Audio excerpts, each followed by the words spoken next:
Hello everyone. आज हम इस वीडियो में वैसे स्टूडेंट जो खासकर जामिया इस्लामिया में डिप्लोमा इन इंजीनियरिंग का एंट्रेंस एग्जाम देना चाहते हैं, इस वीडियो में एंट्रेंस टेस्ट के सिलेबस, एग्जाम पैटर्न और कौन कौन सा एटलीस्ट उनको बुक फॉलो करना चाहिए एग्जाम पैटर्न, वो कंप्लीट इन्फॉर्मेशन दिया जाएगा टिप्स एंड ट्रिक्स के साथ। आप कैसे अगर चाहें तो खुद से भी तैयारी करके क्वालिफाई कर सके उसके बारे में भी। और बात बाकी है कि अब आते हैं डायरेक्ट टॉपिक पे। इंपॉर्टेंट ये है कि जो जामिया में डिप्लोमा इन इंजीनियरिंग का जो ब्रांच है, यूँ समझिए यूनिवर्सिटी पॉलिटेक्निक के अंदर में आता है। और यहाँ पे दो तरीके का है, एक रेगुलर, दूसरा सेल्फ फाइनेंस। बट सर्टिफिकेट में दोनों में कोई फ़र्क नहीं होता है। सेल्फ फाइनेंस बस यूँ समझे क्योंकि इसमें पेमेंट ज़्यादा करना पड़ता है, और रेगुलर में जो है वो पेमेंट कम करना पड़ता है। बाद बाकी पेमेंट का पहला फ़र्क हो जाता है। दूसरा ये है कि रेगुलर वालों को हॉस्टल का चांसेस ज़्यादा रहता है कंपैरिजन भी सेल्फ फाइनेंस, क्योंकि सेल्फ फाइनेंस में जो क्लासेस होता है सिर्फ शाम में चलती है इस वजह से। और इसके अलावा अगर हम सीट्स की बात करें तो दोनों में सेम है, मतलब 360 सीट्स आपके रेगुलर वाला में भी है और सेल्फ फाइनेंस में भी 360 सीट्स ही है। लेकिन इंपॉर्टेंट ये है कि अगर यहाँ पे ब्रांच की बात करें, जो ब्रांच जो नॉर्मली बच्चे को जानना चाहिए, जैसे यहाँ पे सिर्फ 5 ही ब्रांच है। सिविल का है, computer, electrical, electronics and mechanical, यही 5 ब्रांच है। इसके अलावा और कोई और ब्रांच यहाँ पे नहीं है यूनिवर्सिटी पॉलिटेक्निक में, या फिर जामिया मिलिया इस्लामिया के डिप्लोमा में। फ़ी की बात करें तो रेगुलर स्टूडेंट्स का 8,970 लगता है, और इनकी बात करें यानी कि सेल्फ फाइनेंस का तो 27,720 लगता है। बात बाकी बस ऑलमोस्ट सर्टिफिकेट में कोई फ़र्क नहीं होता है, मतलब ये कि वो ऐसा कहीं भी लिखा हुआ नहीं होता कि आपका जो सर्टिफिकेट है वो सेल्फ फाइनेंस का है और उसका जो रेगुलर का है। ठीक। अब इसके बाद इंपॉर्टेंट ये है कि जैसे एप्लीकेशन फॉर्म के बारे में बात करें तो अभी नहीं, बट इस मंथ के एंड तक आपके फॉर्म आ जाएंगे। और वही एंट्रेंस एग्जाम की बात करें तो नॉर्मली इसके एंट्रेंस एग्जाम अभी इस बार भी मान के चलिए कि जून से जुलाई के मंथ में इनको होने के चांसेस है। बाद बाकी एक बात रिमाइंड कर दे, स्टूडेंट्स इन्फो के द्वारा वैसे स्टूडेंट जो खासकर जामिया मिलिया इस्लामिया डिप्लोमा इंजीनियरिंग का एंट्रेंस की तैयारी करना चाहते हैं, वीडियो के डिस्क्रिप्शन बॉक्स में कॉन्टैक्ट डिटेल मेंशन है, आप कोचिंग ऑनलाइन ज्वाइन कर सकते हैं। याद रखें, लास्ट टाइम मैंने 12 स्टूडेंट्स को पढ़ाया था, जिसमें से 60%, 50 नहीं बल्कि 60%, जिसमें रैंक 5 और रैंक 200 समथिंग जो है वो हमारा स्टूडेंट्स है जामिया में सेलेक्टेड है। तो अब मैं मतलब उसी हिसाब से आप ये समझ सकते हैं हमारा सिलेक्शन जो रेट है डिप्लोमा के मामले में ज़्यादा है फर्स्ट ईयर में ही। तो इस बार फिर से मैंने इनिशिएटिव लिया, आप ज्वाइन कर सकते हैं। इंपॉर्टेंट ये है कि जो फैकल्टी होंगे वो सभी जामिया से होंगे, और जो आपको ट्यूशन पढ़ाएंगे से यानी कि ऑनलाइन कोचिंग देंगे से। अब आते हैं यहाँ पे रिजर्वेशन का डिप्लोमा में 30% जो सीट्स है वो मुस्लिम स्टूडेंट्स के लिए है, और 10% मुस्लिम गर्ल्स के लिए, और बाकी जो 10% है वो मुस्लिम ओबीसी के लिए। और रिमेनिंग अगर 50% की बात करें तो वो जनरल कैंडिडेट्स के लिए यहाँ पे रिजर्वेशन है। इसके अलावा और भी रिजर्वेशन है, बट यह है कि वो ज़्यादा इंपॉर्टेंट नहीं कर पाता। जैसे जिनके अंदर डिसेबिलिटी जो हो, इंटरनल स्टूडेंट्स को भी यहाँ पे रिजर्वेशन मिलता है, कश्मीरी स्टूडेंट्स को भी और कश्मीरी माइग्रेंट्स को भी, और इवन फॉरेन स्टूडेंट्स को भी यहाँ पे रिजर्वेशन मिलता है। जिन्होंने स्पोर्ट्स में अच्छा करा हो डिस्ट्रिक्ट लेवल पे उनको भी मिलता है, और एनसीसी और एनएसएस का अगर सर्टिफिकेट है तो उनको भी यहाँ पे रिजर्वेशन मिलता है। तो ये यहाँ पे। इसके अलावा मैं आपको रिमाइंड कर दूँ कि इनके जो क्वेश्चन पेपर होते हैं वो इंग्लिश में होते हैं। और बात बाकी है कि एंट्रेंस एग्जाम देने के लिए आपको दिल्ली जाना पड़ेगा। आपको गया मतलब पटना हो गया या और भी अदर स्टेट में आप रहकर नहीं दे सकते हैं। इनका जो एग्ज़ाम है वो दिल्ली में ही होता है, तो आपको दिल्ली जाकर देना पड़ेगा। बाद बाकी आज के टाइम में इसके कट ऑफ की अगर हम बात करें तो अराउंड जो, क्योंकि हर मतलब 5 ब्रांच है तो हर का अलग अलग कट ऑफ जाता है, बट सबसे ज़्यादा जो जाता है वो कंप्यूटर का जाता है, जिसका कट ऑफ लास्ट ईयर का जो गया है वो 120 के आसपास गया है। तो इसका मतलब ये कि अगर आप अपना जो मार्क्स है वो 100 प्लस रखते हैं या 80 प्लस रखते हैं, मिनिमम 80 प्लस रखते हैं, तो जामिया में किसी भी कोर्स में यानी किसी भी ब्रांच में आप ले सकते हैं, चाहे वो इलेक्ट्रॉनिक्स हो, मैकेनिकल हो या सिविल।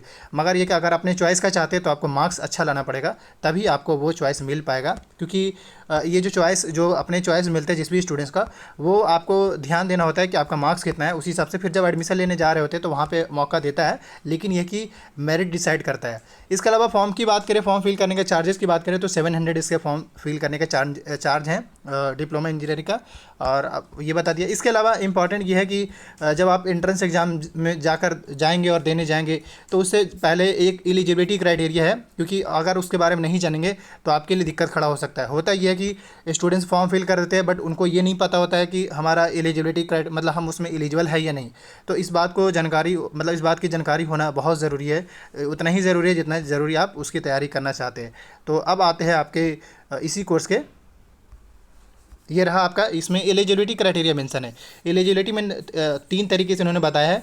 नंबर 1 में ये है कि एटलीस्ट 45% आपका मार्क्स होना चाहिए, साथ ही साइंस और मैथ मिलाकर एटलीस्ट 45% होना चाहिए।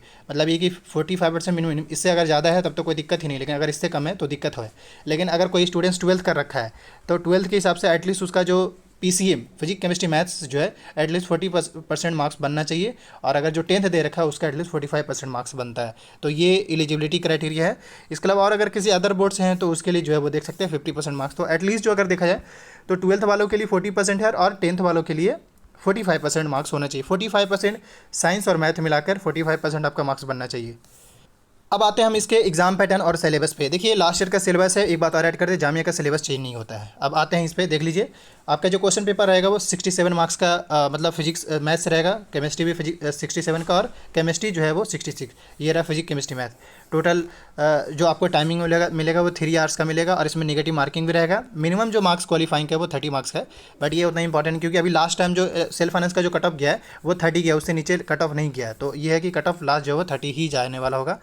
ये अब इसके बाद अगर हम बात करें यहाँ पे सिलेबस देख लीजिए, आपका पेपर जो क्वेश्चन पेपर पूछा जाएगा वो क्वेश्चन जो होगा 200 मार्क्स का होगा। ये रहा आपका फिजिक्स का सिलेबस, इसको आप अच्छे से अगर पढ़ लेंगे जो भी टॉपिक्स है आप आराम से क्वालिफाई कर पाएंगे। इसके अलावा ये केमिस्ट्री हो गया और एंड इसके बाद मैथमेटिक्स का पार्ट हो गया। एक बात और ऐड कर, देखिए चीज़ें सब कुछ अवेलेबल है बट स्टिल स्टूडेंट्स क्वालिफाई नहीं कर पाते। उसके पीछे का रीज़न होता है कि सही गाइडेंस और सही से प्रिपरेशन स्ट्रैटेजी का होना।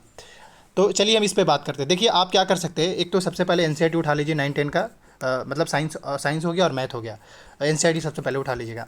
इसके अलावा कोई भी अच्छी बुक जो थोड़ा हाई ऑर्डर की उसमें हो वो बुक फॉलो कर सकते हैं। मतलब आज के टाइम में जो अच्छी बुक आ रहा है, अच्छी बुक इन द सेंस कि उसमें हाई ऑर्डर की चीज़ें हो, क्योंकि क्वेश्चन पेपर देखेंगे तो आपको ऐसा महसूस हो रहा होगा कि इसका जो पेपर है थोड़ा सा हाई ऑर्डर है, मतलब बेसिक से मतलब ईजी भी है और हाई ऑर्डर का भी है। लेकिन आपको एटलीस्ट 200 में जो है कम से कम आप 90 का टारगेट रखिएगा, 80+ का टारगेट रखिएगा, तभी आपका रेगुलर में हो पाएगा। अगर उससे कम टारगेट रखते हैं तो सेल्फ फाइनेंस में आपका जाना तय है, क्योंकि लास्ट जो है सेल्फ फाइनेंस का जो कट ऑफ गया है, मतलब इनिशियल फर्स्ट कट ऑफ वो 70 से स्टार्ट हुआ था, 75 से। तो इससे ये फ़र्क पता चल जाता है। इसके अलावा मैं फिर से रिमाइंड कर दूं, आप अगर ज्वाइन करना चाहते हैं ज्वाइन कर सकते हैं। बुक को लेकर मैंने बता दिया 2-3 चीज़ें। बाद बाकी ये कि आपको रिवीजन करना है, प्रैक्टिस करना है, और ऑलरेडी हमने जो कम से कम 4 to 5 ईयर का जो डिप्लोमा का जो पेपर है उसका वीडियोज़ के फॉर्मेट में अपलोड होना शुरू हो गया है। तो आप चैनल के प्लेलिस्ट में भी जाकर चेक कर सकते हैं, अदरवाइज कोशिश करेंगे लिंक प्रोवाइड करा दीजिए, वरना चैनल के प्लेलिस्ट में जाकर जामिया डिप्लोमा से होगा, वहाँ जाकर क्वेश्चन पेपर कैसे क्रैक करना वो सारी information, cut off list last year के क्या है वो सारी चीज़ें अपडेट करा गया है, तो आप वहाँ से भी जाकर चेक कर सकते हैं।